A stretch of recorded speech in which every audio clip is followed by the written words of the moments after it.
Next ম্যাচে আমরা চেষ্টা করব যে আমাদের যে ল্যাকিংসগুলো ছিল সেগুলো ইমপ্রুভ করে আবার নতুন করে আসার জন্য।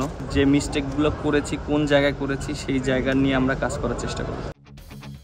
আর কত এভাবে আর কতদিন ভুল থেকে শিক্ষা নেবে বাংলাদেশ? প্রতিটা ম্যাচ শেষ হয় একরাশ হতাশায়। এরপর ভাঙা টেপ রেকর্ডার ছাড়েন যখন যিনি থাকেন অধিনায়কের দায়িত্বে। কথা একটাই, ভুল থেকে শিক্ষা নেবেন আর তা কাজে লাগাবেন পরের ম্যাচে। যদিও সেই পরের ম্যাচ বাংলার ক্রিকেটে আসে না কখনোই, হঠাৎ এলেও তা যেন ধরা দেওয়ার আগেই মিলিয়ে যায়।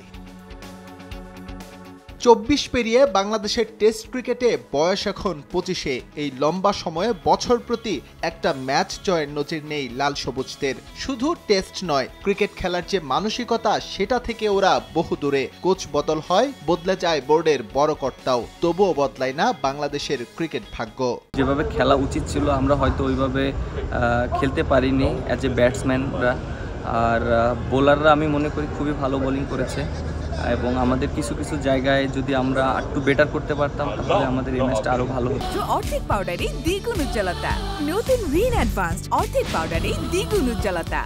দিনে দিনে সব ক্রিকেট খেলুড়ে দেশে উন্নতির গল্প থাকলেও আমাদেরটা অবনতির। এ যেন বোধ শক্তি হারিয়ে ফেলা একটি ক্রিকেট দল। অন্যের উন্নতি থেকে নিজেদের মধ্যে যে ন্যূনতম জেদ কাজ করবে সেটাও নেই। এমনিতেই তো আর ভক্তরা ঠাট্টা করে বলে না মায়ের দোয়া ক্রিকেট টিম। সেই দলে সদস্য পরিবর্তন করে নামলেই বাকি। জামাইকাতে একটা নতুন কন্ডিশন এবং ওখানে নতুন পিচ থাকবে।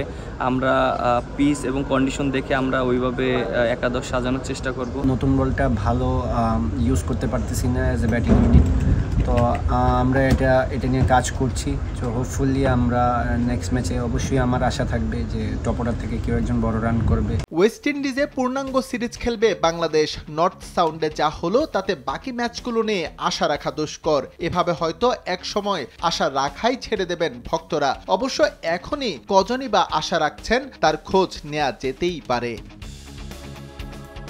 এস এম ইকবাল, সময় সংবাদ।